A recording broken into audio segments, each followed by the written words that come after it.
안녕하세요, 리본카 전현빈입니다. 오늘 여러분에게 소개해드릴 차는 바로 쉐보레에서 26년형으로 새롭게 나온 트랙스 크로스오버 미드나잇 에디션이 추가된 차량입니다. 제가 사실 트랙스 크로스오버라는 차량을 굉장히 좋아하는 편이에요. 소형 SUV 중에서도 가격 가성비가 굉장히 높을 뿐더러 완성도 있는 하체 세팅을 가지고 있기 때문에 정말 마음에 들었던 차량인데, 이 트랙스 크로스오버가 26년형으로 바뀌면서 미드나잇 에디션도 새롭게 생겼고 여러 가지 편의 옵션들이 새롭게 더해졌다라고 하거든요. 어떤 것들이 추가되는지 간단하게 살펴보고, 지금 저희가 북악산 스카이웨이 쪽에 나와 있는데 가볍게 와인딩을 한번 해보면서 주행 성능이 그대로 남아있는지 그런 것도 한번 살펴보도록 하겠습니다.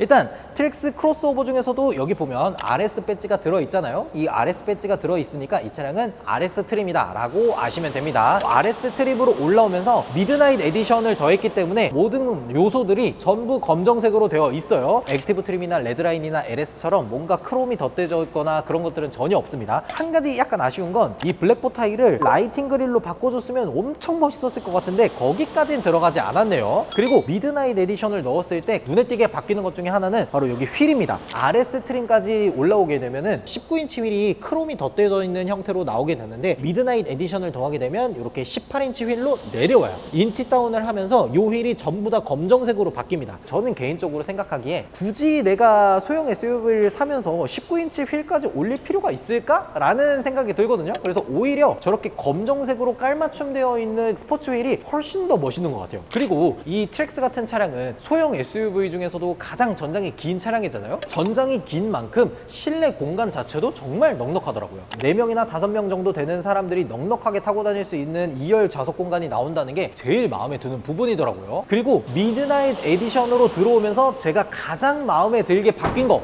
그거 보여드리도록 할게요. RS 배지 있고 블랙보 타일 들어가고 요 트랙스라는 글자도 검정색으로 들어가고 뭐 다 좋지만, 지난번에 저희가 액티브 트림을 시승했을 땐 트렁크가 어떻게 열렸었죠? 수동으로 열렸었잖아요. 지금은 전동으로 열립니다. 소형 SUV에서 전동 트렁크라니. 뒤쪽으로 보면은 트렁크 공간도 소형 SUV 치고는 상당히 넓게 나와 있어서 뭔가 여행을 갈 때 캐리어라든지 이런 것들을 싣는 데에도 전혀 무리 없이 보여요. 아니, 뒤쪽으로 이런 네트 같은 것도 또 넣어줬잖아. 아니, 너무 괜찮은데? 확실히 이 쉐보레에서 한국 시장에 소형 SUV 트림 중에서는 꽤나 신경을 많이 써준다라는 생각이 들어요. 그러면 이 소형 SUV 미드나잇 에디션 26년형 트랙스 크로스오버를 한번 타보고 하체 기본기나 세팅 같은 것들은 여전히 만족스러운지 그런 것들을 한번 살펴보도록 할게요. 네, 트랙스 크로스오버 RS 미드나잇을 한번 시승해 보도록 할게요. 일단은 트랙스 크로스오버에게 가장 잘 어울리는 도로로 나와 있습니다. 여기는 북악산 스카이웨이예요. 규정 속도를 어느 정도 지키는 선에서 가볍게 한번 와인딩을 해보도록 할게요. 트랙스 크로스오버 같은 경우에는 1.2L 터보, 거기에다가 3기통을 사용을 하고 있잖아요. 그럼에도 불구하고 140마력 정도의 출력을 뽑아내 줍니다. 그리고 토크도 20토크가 넘어가요. 아니 진짜, 아니 어떻게 이렇게 쫀쫀하지? 굉장히 단단한 서스펜션을 가지고 있는 그런 자동차들이 쫀쫀하다라는 느낌들을 많이 가지고 있잖아요. 지금 이 트랙스가 딱 그런 자동차예요. 제가 정말 마음에 들어하는 약간 단단한 느낌이 들어있어서 여기서 출력만 더 높았으면 서킷에서도 충분히 탈 수 있을 법한 자동차라는 생각이 드네요. 아니 되게 재밌다.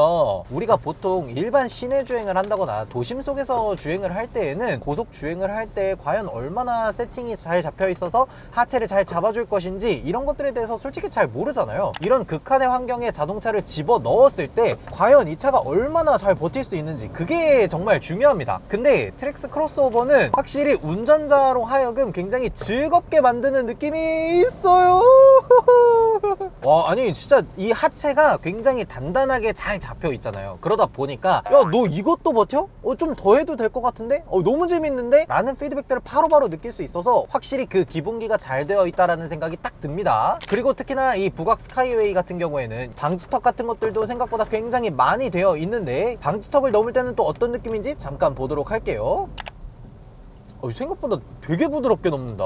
이런 단단한 서스펜션을 가지고 있는 차량들이 좀 턱 턱 하는 그런 느낌을 가지고 있다라고 하잖아요. 근데 지금 제가 거의 시속 35에서 42 정도 사이에서 과속 방지턱을 넘고 있는데도 굉장히 부드럽게 넘어줍니다. 굉장히 만족스러운 서스펜션 세팅이다 라는 생각이 들어요. 그리고 지금 이 차량 같은 경우에는 스티어링 감각이 생각보다 굉장히 날카롭습니다. 보통 와인딩을 하거나 이런 상황에서 이렇게 타각을 딱 넣었을 때 자세 제어가 개입을 하면서 내가 원하는 것보다 오버스티어가 일어난다든지 언더스티어가 일어난다든지 이렇게 하면은 선회를 급속도로 하면은 안 되겠구나 라는 것들이 딱 느껴지잖아요. 근데 트랙스는 그런 느낌이 전혀 없습니다. 내가 원하는 방향으로 스티어링을 딱 넣으면 그대로 자동차가 딱 움직여주기 때문에 하체 감각이나 서스펜션 세팅이나 스티어링 감각이라든지 이런 여러 가지 것들이 모이면서 이 자동차가 전반적으로 봤을 때 기본기가 굉장히 훌륭하게 잘 잡혀 있다 라는 생각이 운전자에게 계속해서 들게 만들어요. 심지어 보통 우리가 이렇게 산을 올라가는 와인딩 코스나 이런 데에서는 일반적인 도로를 달릴 때의 상태가 전혀 아니에요. 좌우 바퀴의 높낮이도 계속해서 달라지고 이쪽으로 틀고 저쪽으로 틀고 이러다 보면은 이 차체의 비틀림이 굉장히 심해집니다. 차체의 비틀림이 심해지면은 이 차체가 일정 강성 이상 버텨주는지 이런 것들이 정말 중요해져요. 트랙스 크로스오버 같은 경우에는 비틀림 강성도 충분히 SUV 이상의 모습을 보여주면서 이런 것들의 추가적인 몫을 잘 해내고 있습니다. 1.2L를 걱정하시는 분들은 걱정 절대 안 하셔도 됩니다. 이 트랙스가 전장 자체는 4540mm로 엄청난 전장을 가지고 있지만 1.3톤에 불과할 정도로 굉장히 가벼운 무게를 가지고 있기 때문에 140마력 정도 되는 이 출력이 전혀 부족하게 느껴지지가 않습니다. 그리고 트랙스 같은 경우에는 트림이 총 4가지 정도가 돼요. LS같이 가장 기본 트림 2150만원 정도가 되는 것도 있고, 그 위로 레드라인 한 2500만원 정도, 그리고 액티브 2700만원이 좀 넘고, 그리고 마지막으로 최고 트림이 이 RS 트림 같은 경우에는 기본적으로 한 2850만원 정도가 됩니다. 근데 다른 우리나라 국내에서 생산되는 자동차 브랜드들을 보면은 소형 SUV 같은 이런 차종에서는 가장 높은 트림을 올라간다고 하더라도 선택해야 되는 옵션들이 정말 많습니다. 근데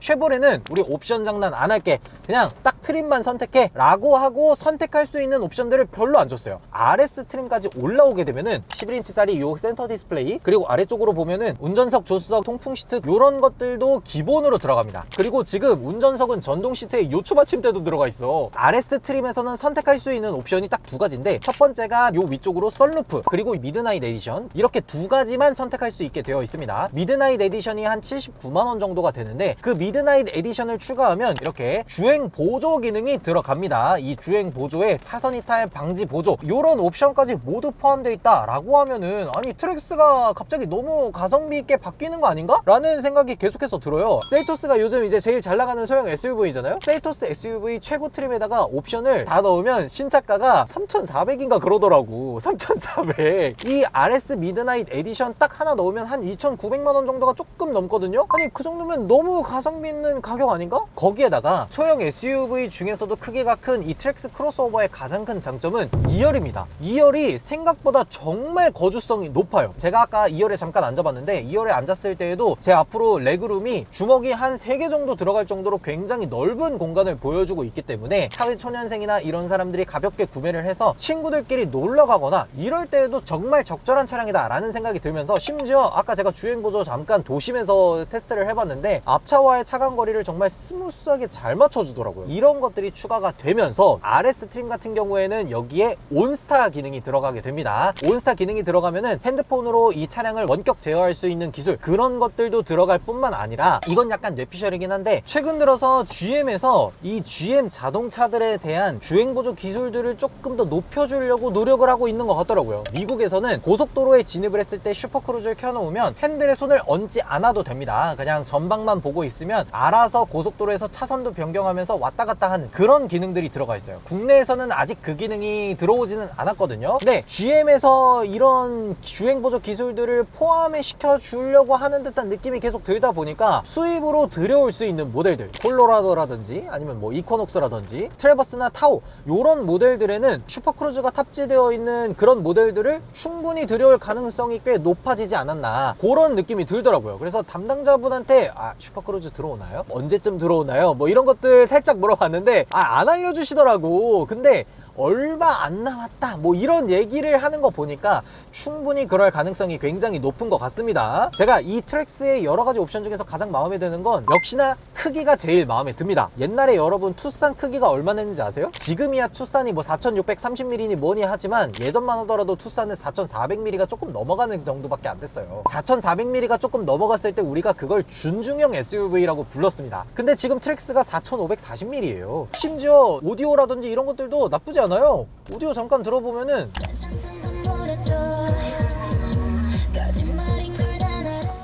아니 오디오도 괜찮아. 아니 물론 2열까지 좋을지는 제가 2열까지 좋다라고 확실하게 얘기할 수는 없지만 1열에 한해서는 이 정도면은 나쁘지 않아요. 이런 여러 가지 장점들을 가지고 있는 차량이 2천만 원대다 라고 하면은 진짜 가성비 있지 않나 그런 느낌이 드네요.